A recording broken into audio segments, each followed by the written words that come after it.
Bapak Ibu, kita hari ini Bapak Ibu serta para mahasiswa, saya Slamet Cahyono selaku mahasiswa S3 Universitas Bengkulu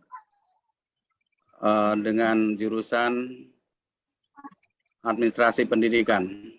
Saat ini akan menyampaikan materi tentang kurikulum yang mana ini adalah merupakan bagian dari tugas mata kuliah pengembangan kurikulum dengan dosen pengampunya adalah Profesor Rambat dan Dr. Muhammad Kristiawan.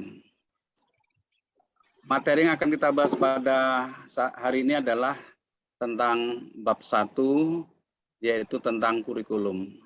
Kalau kita berbicara tentang kurikulum, tentu pertama kali yang akan kita lihat adalah atau kita kaji adalah apa sih kurikulum. Tentu apabila kita ingin melihat atau mengetahui tentang apa itu kurikulum, yang paling mendasar kita adalah lihat dari segi undang-undang di negara kita. Di mana di negara kita ada Undang-Undang RI nomor 20 tahun 2003, pasal 1 ayat 19 menyebutkan bahwa kurikulum merupakan seperangkat rencana dan pengaturan mengenai tujuan, isi, tambahan pelajaran, serta cara yang digunakan sebagai pedoman penyelenggaraan kegiatan pembelajaran untuk mencapai tujuan pendidikan tertentu. Sementara istilah kurikulum menurut pakar, ini yang dinyatakan oleh Zais tahun 1976, yang kami kutip di dalam referensi ini adalah, yaitu sesuatu yang digunakan untuk mengidentifikasi rencana pendidikan bagi peserta didik dan apa yang dipelajari oleh peserta didik. Kurikulum sebagai rencana pendidikan, pembelajaran bagi peserta didik karena kurikulum adalah isi pembelajaran. Ini dinyatakan oleh Aziz dalam bukunya yang ditulis tahun 2018.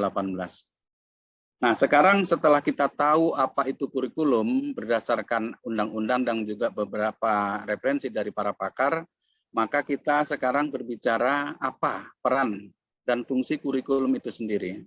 Secara garis besar, makna kurikulum merupakan seperangkat pengalaman peserta didik yang berisi tujuan pembelajaran, materi ajar, strategi pembelajaran, dan evaluasi pembelajaran. Kurikulum juga sebagai refleksi apa yang orang rasakan, pikirkan, dipercayai, dan apa yang dilaksanakan manusia. Kurikulum juga apa yang dipilihkan oleh generasi tua atau generasi-generasi pendahulu untuk generasi muda yang isinya bisa sejarah, politik, suku, kebudayaan, gender, fenomena, estetika, etika, ketuhanan, dan internasional. Kurikulum menjadikan generasi berusaha untuk mencari siapa itu dirinya. Nah, selanjutnya kita bicara bagaimana konsep kurikulum itu sendiri. Dari konsep-konsep kurikulum, kita mengambil beberapa poin. Yang pertama adalah kurikulum sebagai program studi. Jadi kurikulum ini dikatakan sebagai program studi karena dia adalah merupakan program-program yang akan dilalui di dalam bidang-bidang studi ilmu tertentu. Ada juga yang mengatakan bahwa konsep kurikulum itu adalah sebagai isi pelajaran. Ya. Kemudian ada juga yang mengatakan bahwa kurikulum itu sebagai pengalaman belajar yang direncanakan. Karena memang kurikulum ini adalah seperangkat tadi setelah kita bahas di depan bahwa seperangkat rencana sebagai pengorganisasian belajar agar belajar bisa berjalan dengan baik dan efektif sesuai dengan tujuan yang telah dicanangkan. Kemudian nomor 4, kurikulum juga sebagai pengalaman yang dimiliki dengan bantuan dan dukungan dari sekolah. Nah, kalau kita bicara kurikulum ini sebenarnya spesifiknya memang kita bicara tentang sekolah. Di sini maksudnya seperti itu ya. Oleh karena ini sekolah merancang kurikulum. Seperti sekolah kita sendiri juga ada dokumen kurikulum yang sebagai organisator dari kegiatan pembelajaran yang terjadi di sekolah kita. Kemudian ada yang mengatakan bahwa kurikulum konsepnya adalah sebagai outcome pembelajaran rencana yang terstruktur.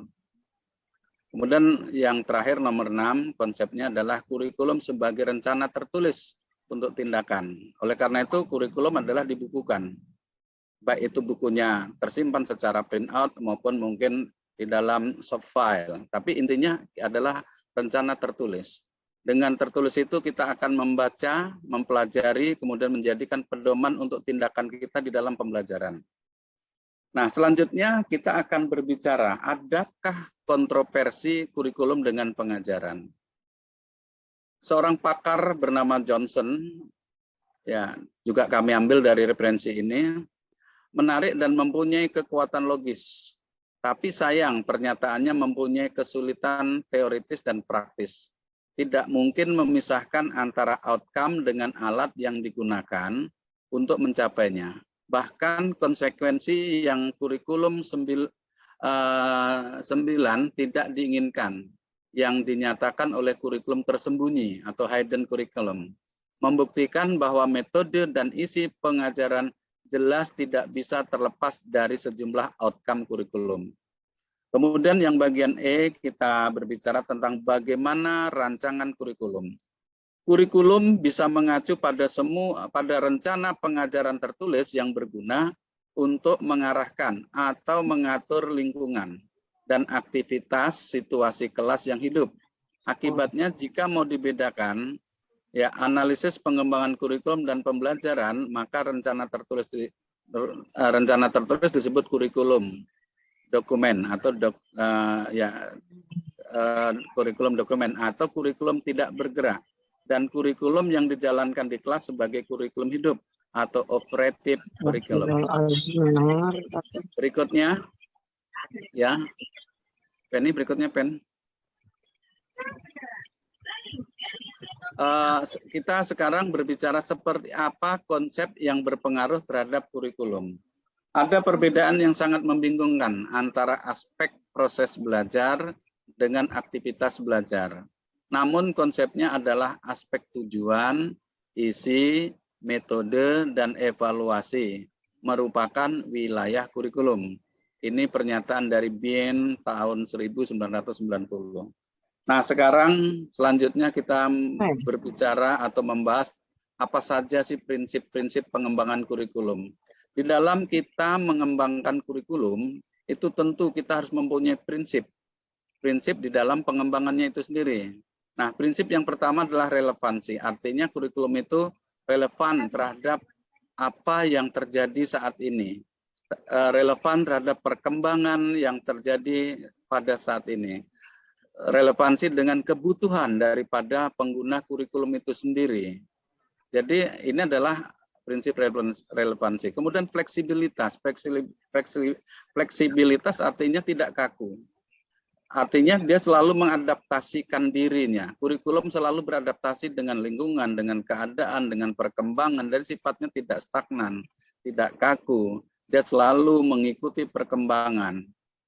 Makanya kurikulum sering terjadilah sebuah perkembangan. Sebenarnya ini bukan perubahan, tapi perkembangan. Kalau kita bicara perkembangan memang berubah, tapi perkembangannya adalah dalam arah perbaikan, dalam arah penyesuaian diri terhadap apa yang terjadi saat ini. Apalagi masa sekarang ini situasi sangat bergerak, sangat dinamis. Oleh karena itu kurikulum juga harus dinamis. Kemudian prinsip kontinuitas, artinya dia berkesinambungan. Kurikulum tidak boleh berhenti. Setelah ketujuan itu dicapai, maka kurikulum harus selalu continuous, artinya memberikan tujuan yang tiada henti sesuai dengan perkembangan-perkembangan yang terjadi. Kemudian prinsip efektivitas, artinya kurikulum yang sudah direncanakan, yang sudah ditulis, yang sudah dipikirkan di awal sehingga akan dilaksanakan ini harus berjalan dengan efektif. Oleh karena itu, para pelaksana, pengguna kurikulum ini harus benar-benar mengikuti, menjalankan apa yang sudah direncanakan. Di dalam bahasa Inggris kita ada slogan plan your work and work your plan. Ini supaya bisa berjalan dengan efektivitas. Kemudian prinsip efisiensi. Efisiensi bukan hanya efektivitasnya saja, tapi bagaimana dia efisien dengan tenaga, dengan sumber daya, dengan sarana, dengan biaya, dan seterusnya.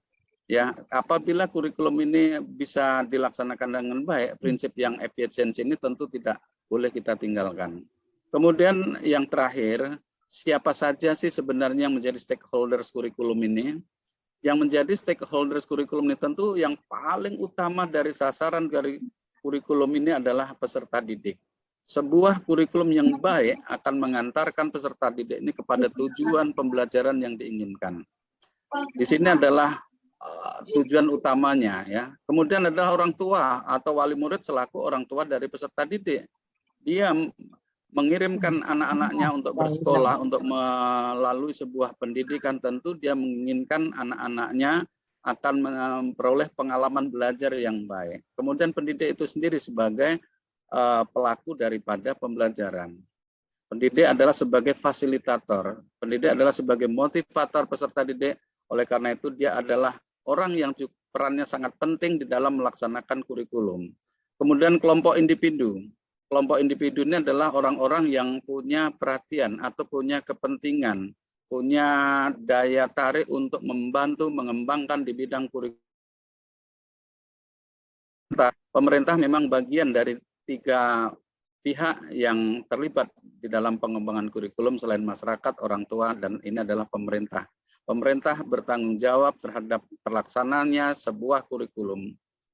Pemerintah juga harus ikut campur tangan di dalam penyediaan sarana dan pembiayaan di dalam pelaksanaan kurikulum. Kemudian komunitas bisnis ini boleh juga dikatakan Dudi adalah para komunitas yang memiliki pendanaan, mungkin bantuan sarana maupun fisik ya, yang bisa untuk memberikan bantuan supaya kurikulum bisa diterapkan dan bisa dijalankan dengan baik, baik itu di sekolah maupun di tempat-tempat pendidikan lainnya. Kemudian universitas dan agen pendidikan dan latihan. Universitas adalah kita ketahui adalah lembaga tertinggi di bidang pendidikan di negara kita dan di negara lain. Dan universitas punya tanggung jawab di dalam kemajuan atau perkembangan kurikulum. Di universitas ada banyak pakar-pakar yang mereka selalu berpikir bagaimana kurikulum dikembangkan, bagaimana kurikulum didesain sedemikian rupa sehingga dia selalu beradaptasi dengan perkembangan zaman. Agen pendidikan dan latihan ini adalah lembaga-lembaga yang bisa mengembangkan kurikulum itu sendiri. Misalnya kita ada lembaga, misalnya lembaga bahasa, ada lembaga dari luar negeri misalnya, seperti di Kedutaan Amerika itu ada RELO, yang juga sangat besar perhatiannya di dalam perkembangan kurikulum di negara kita. Kemudian kelompok masyarakat lain, lembaga pelayanan sosial ini adalah kelompok-kelompok masyarakat atau lembaga pelayanan sosial yang punya perhatian, yang punya dedikasi di dalam pengembangan kurikulum pendidikan ini. Nah, inilah Bapak, Ibu, serta para mahasiswa tentang bahasan kita tentang kurikulum pada hari ini. Mudah-mudahan ini bisa bermanfaat bagi kalian.